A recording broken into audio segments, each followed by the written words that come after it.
All right, and we are live. All right. Excited to have you here, Mick. Well, thanks for having me. And hey, Mom, I'm on the internet. It's all anonymous, though, right? See, now they know you're not a dog. You can't get away with that argument anymore. Well, actually, now what we need to do is swap and get our dogs on camera and then just have us mic'd. Yeah. So you have picture a ladybug for me and Blue. not going to OPSEC. Well, okay, you gave it away. But yeah. No, yeah. It's only 4 characters, so I had to add a bunch to it to make it work for my password. I mean, it's really kind of annoying, though, right? I mean, especially like password rotation policies. I'm glad those are going away because it is a pain to rename your dog every 90 days. yeah, I I'm know. just saying. Well, what's even worse is the biometric stuff, like getting the new fingerprints. That hurts. It does. It does. Like you end up some shady places getting that done too. Yeah. Right? There's no way that equipment's sterile. All right. Well, welcome for everybody that's joining us online. I'm very excited to have everybody here. Hopefully, you are able to join us for the live stream today. Excited to be here with my good friend Mick Douglas. But first, a little bit about myself. My name is John Gornflow. I am. Oops, there we go. I'm the director of training at Hackers Teaching Hackers, which is a conference here in Columbus, Ohio. I'm also the founder and principal consultant of Fundamental Security. I was a sponsor for the conference as well. Hackers Teaching Hackers, you can go to hthackers.com if you've never been there. You can check that out. We've got a con coming up at the first week of November. So it'll be Tuesday and Wednesday. The first week of November will be training. Put those dates up here. And then the conference dates are November 4th and 5th. Now, Mick Douglas is a managing partner at InfoSec Innovations. He's a certified SANS instructor. You can find more out about him and his company out at infosecinnovations.com.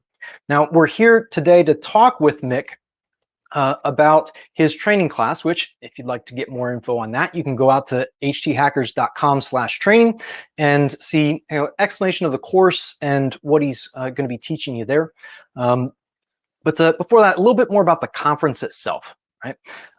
We're a hacker-focused conference, meaning more focused on the technical side of security as opposed to like policy and management and all those things. There's a lot of fantastic conferences out there that tend to focus more on the management side of things, and we try to stay as technical as we can at this conference. So we hold it at Brewdog in Canal Winchester. It's just outside of Columbus. Let me pull up. This is the site. The theme for this year is Tales from the Script.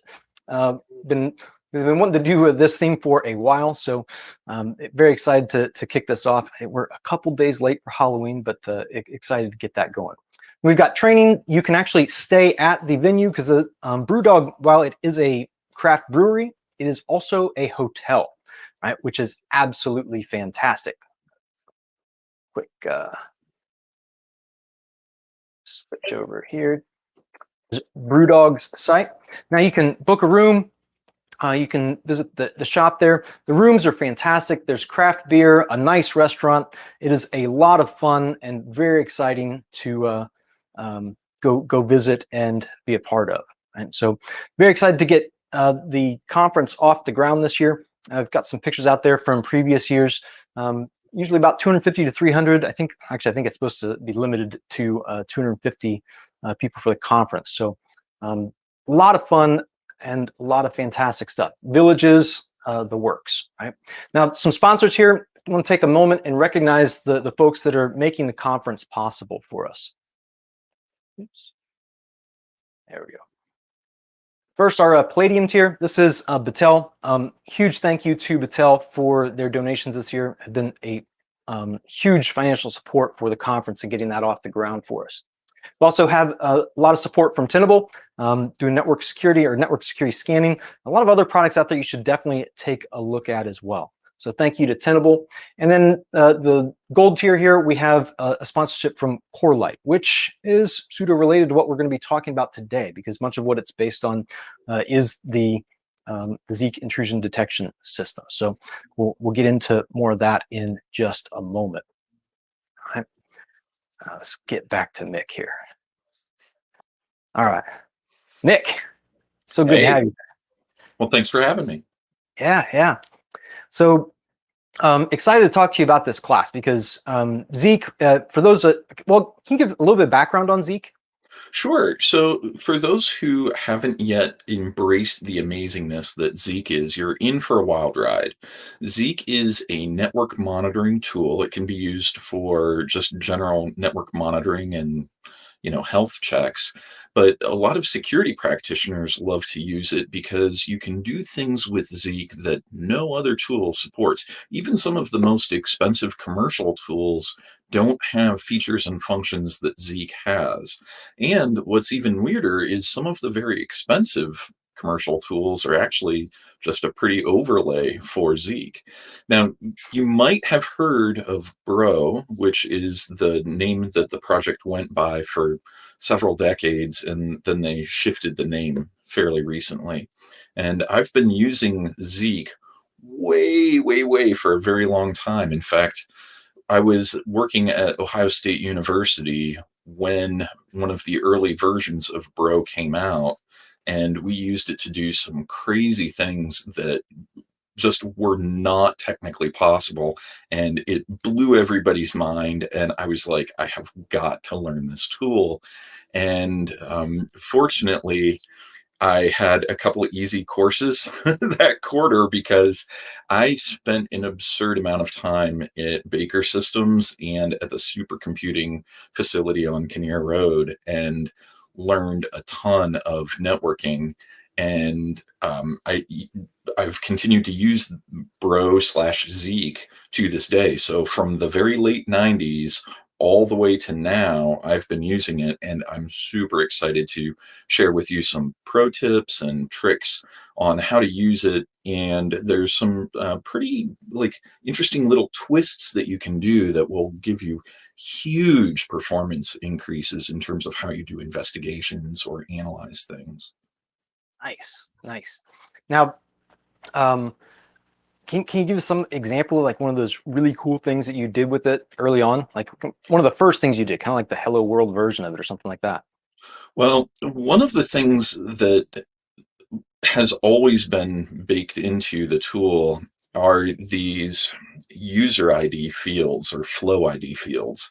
And what you can do is if you see, say, a file moving across the network and you're like, oh, that's a little interesting, I want some more context on that file, what you can do is cross-reference that flow ID, and that will give you all the other connection information that's related to that particular transmission of the file. And so you can very quickly pivot data in a way that is exceedingly difficult and tedious in other tools.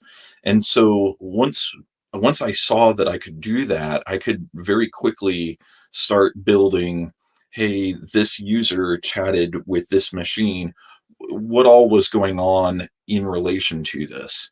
If you use a lot of, whether it's an open source or commercial tool, a lot of times when you say, hey, I want some information, they'll give you like that packet and that packet alone, which makes it very difficult to do an investigation because you have no context. It would be like trying to investigate a crime scene and they're just like, hey, here's the pistol that we think was used, and you need to see the entire scene. Zeek allows you to see the entire scene and do some crazy cool things. Another thing that I did a couple of years later, as the Bro suite built out, they added a scripting language to it. And this scripting language still is in existence and is one of the, I think, lesser used weapons that people should and can be using. One of my favorite things, now, not all of my clients go for this, but one of my favorite things to do is, and this only takes a couple lines of the scripting language that they use. You make a If you're or listen in on any port in any protocol, and if you see an executable file being moved, whether it's a .exe, a DLL, or a com, like any type of executable at all, grab the hash of that, and then check that hash against a list of known hashes in your environment. And so if it's not seen, then make a copy of that file onto a forensics folder that's, say, write only, so you can't execute it. And then what you can do is then analyze it and see, is this executable malicious or not? Now, a lot of people are like, wow, that sounds like it would be neat, but it wouldn't scale well. Wrong, wrong, wrong. The largest deployment that I ever had the pleasure of adminning was for a multinational corporation, and they had just over 125,000 associates, 12 data centers, and just huge global presence. And we set that script up and we just sat back, let it run. We didn't copy the files initially. We just built lists of hashes. And then we investigated those hashes against hashsets.com and the National Software Reference Library. And we were able to quickly say, okay, almost all of these are good and known. We have a small subset to investigate. But then after 2 weeks, we had our baseline, and then we drew a line in the sand and said, any hash that we see now that isn't on this list, now we're going to copy that executable there, and also create a second list of hashes that need to be investigated. And we could very rapidly check to see if that was a known good hash, and it was completely passive. It was just amazing. It was like having cheat codes. Oh, absolutely. That's like, I mean, because really what you're talking about here is, you hear the term all the time in security, and it's what you're doing is anomaly detection, right? Yes. And you're talking about a tool here that makes that easy to actually do, which kind of covers the first question I had about the course specifically, right? So with this class, getting into Zeek, like talk to me about those cheat modes. Like, what are the things that we've talked a little bit about what pushes it past traditional network security monitoring? Where else can we go with it? Well, there's really, the sky's the limit. One of the things that I like to do is look at things differently from the network perspective, because the way Zeek works, it's a sensor-based architecture. And so you can deploy Zeek sensors pretty much wherever you want, and you don't need to have truly exotic hardware. It's just any old, like server class system. As long as the network card can keep up, that's usually your bottleneck. As long as your network card can keep up, you just put a span port and attach it, and it's completely passive. So, some of the cheat modes and things that I've done, I've got clients in industrial control systems, so ICS. And most network monitoring tools are absolutely no-go in those sorts of environments. And Zeek just flourishes because it's 100% passive. And so there's no risk that you're going to cause any outages. Another cheat that I love to do is, there's a default log called the software log. And software log uses different bits of telemetry, including things like user agent strings, but other indicators in the TCP/IP or UDP headers, to know with a fairly high degree of accuracy which version of software is emitting these packets. And so you can actually use a network monitoring tool as a passive vulnerability scanner or a passive patch management validation tool. It's just kind of crazy what you can do with this tool with just a little bit of creativity. And that's why I can't wait to have this class and get lots of folks thinking about how to use this in just fun ways. Great. That's fantastic. John Harper there commented, Mick Douglas is my hero. Well, the feeling's mutual, Harper. That mutual admiration society rides again. I did get a question here from Ohio Buckeye 7. And it was one of the questions I planned on asking. So great question, very relevant, helping folks understand like who can benefit from this class. Mhm. Yep. So this course actually works at several levels. So one of the things that we're anticipating is that we will have students of various skill levels. And so the labs are constructed. If you're fairly new to tech, you can just run through the lab in a very procedural fashion. If you have more experience, whether it's with networking or how computing works, the labs have little bonus side quests that you can do if you so choose. And if you're an expert, I'm warning you, you'll definitely want to take this class because we have expert challenges affiliated with each lab. And these labs, like, basically are meant to be run over and over again. And as you progress through your, tech journey, you should be able to come back to these labs maybe a year later and get more out of them. Awesome. Awesome. So let me answer that question. Let me get the so lots to learn here, lots more that you can do with it than just beyond the surface level of simple network monitoring, right? A lot more Yep, complex absolutely. things that we can do. Um, why specifically did you write this class? Because there's other classes out there. There's a lot of ways to do network monitoring. Why this one? Well, there were a couple drivers here. Number one, I feel that with the advent of EDR and XDR, organizations are focusing again on the hosts, which is great. But I've noticed that some organizations are getting a little softer in their network detections. And the problem is, if you really want to attack the problem of evildoers on your network, you have to make it a multi-pronged attack. Yes, it's awesome that you've got visibility at the host, but you also need to drive visibility at the network layer.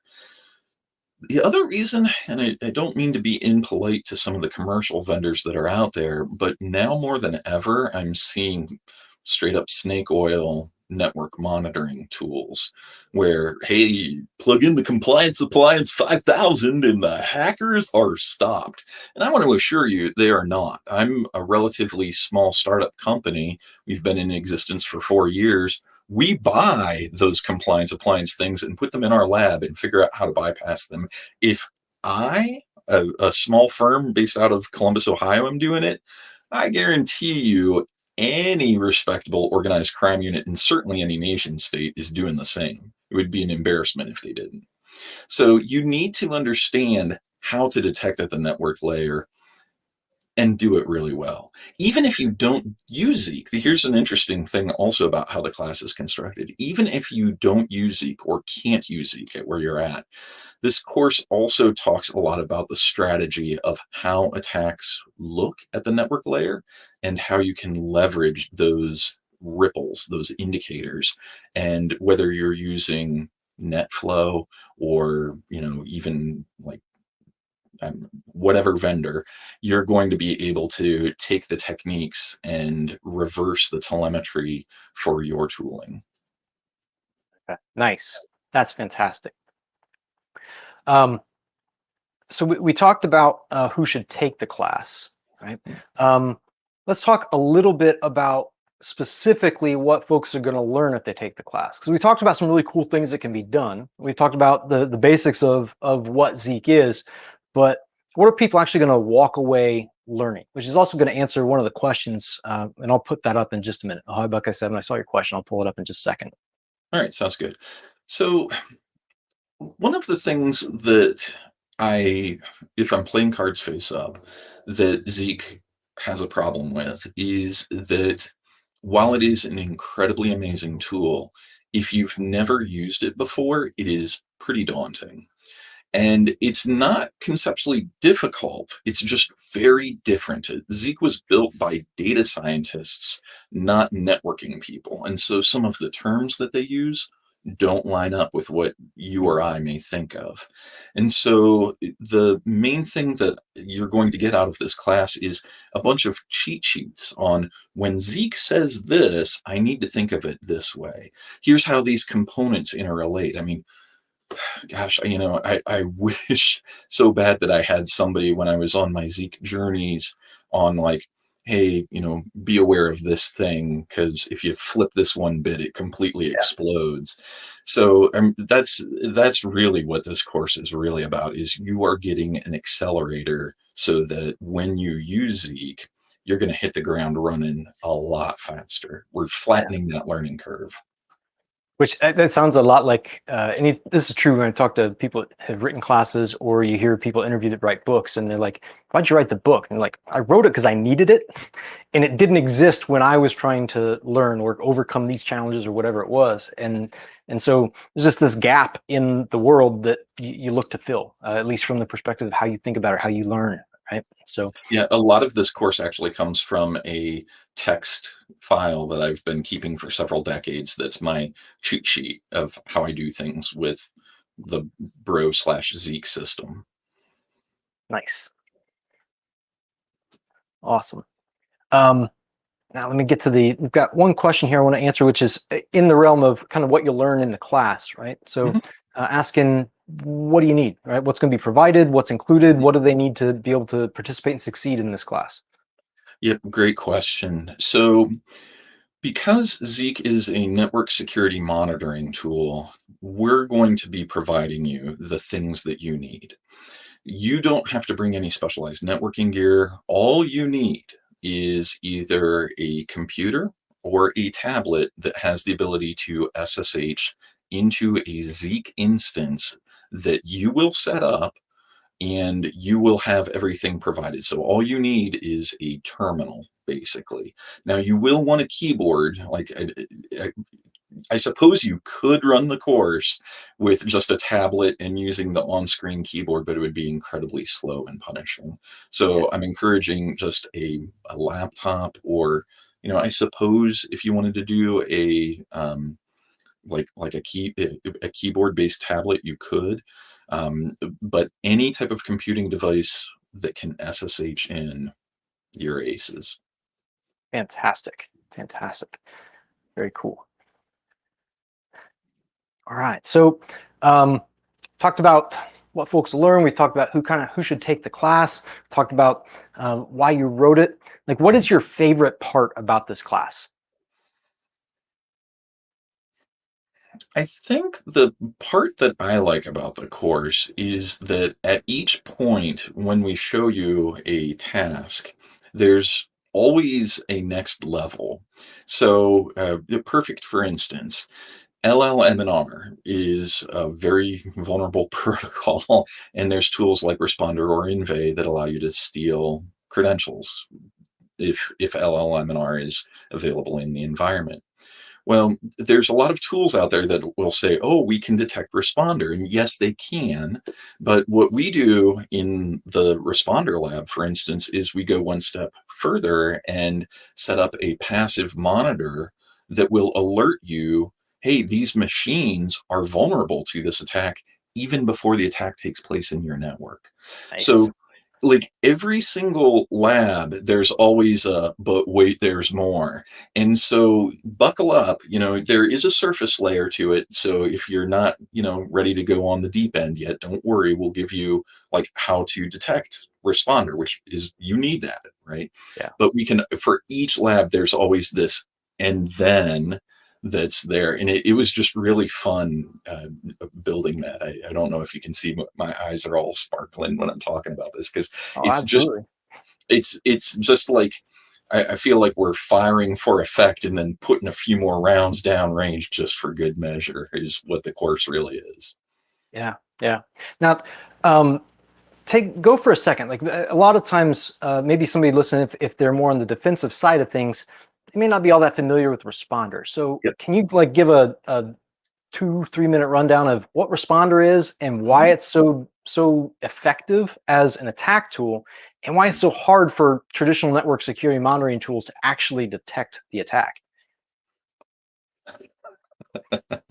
Well, so the reason responder is so deadly in most environments is if your Active Directory environment was set up prior to Windows Server 2012, I believe, you have a default value set where link local multicast name resolution is enabled, and it's a fallback for DNS. You don't need this. You don't need this. If your Active Directory environment is up, running, and functional, you don't need it. And the reason why I know this is Active Directory absolutely requires DNS. So you will never be in an environment where LLMNR is needed. There's a weird quirk in the LLMNR protocol where if somebody makes an LLM a request for the IP address, like who this name maps to, the attacker can say, hey, I have that, but I will only give it to authenticated domain users. And your Windows machine will give up your username and password hash without prompting you. So if LLMNR is enabled, it's just lights out. The attacker has your username and hash, and there's not a thing you can do about it, and there's no indicator. Now, some security tools do detect it, but a lot don't. And one of the main reasons that they don't is Responder and tools like it fall into an interesting class of attacks where you're using the operating system core functions against itself. And because LLMNR is a protocol that was developed by Microsoft, a lot of vendors out there say, well, it was made by Microsoft. Therefore it's okay. Um, Likewise, we show you how to do monitoring for DNS tunneling. And a lot of people think, well, DNS is good. We need it. Yes, that's true. But people can do some scary stuff with DNS, and we'll show you how to detect that. So there's all kinds of interesting games that attackers can do to hide in plain sight. Nice. Very cool. Thank you so much. Like, very excited about the class. This is one that I'm going to be very busy that week, but if I have a chance, I definitely would love to take it myself. Right? If you do it again sometime or a con that I'm not helping plan, definitely one that I will take at some point. Okay. Now, some more details about the con. Registration is open for these. The tickets are up for sale for everybody. You can get the tickets out at hthackers.com. Let me pull up the link there. All right, so you can get more training info there. There's 2 classes, and we're actually going to do another live stream with Tim Tomes later. So Mick is kind of doing the blue team class for the con this year, focused on Zeek and network monitoring. Later on today at 3:30, we're going to do a stream with Tim Tomes to talk about his PBAP class, which is his advanced tactics class for Burp Suite. So if you're into web hacking or would like to get into web hacking and learn a little bit more about what you can do with Burp, definitely should be an interesting stream to check out. Both the classes for Mick and Tim are available out at hthackers.com/training.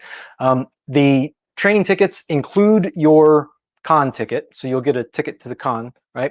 And it's also going to cover your meals for both days of the con, right? So both days of training and both days of the con. So you'll get lunch and dinner for the 2 training days, and then lunch and dinner for the con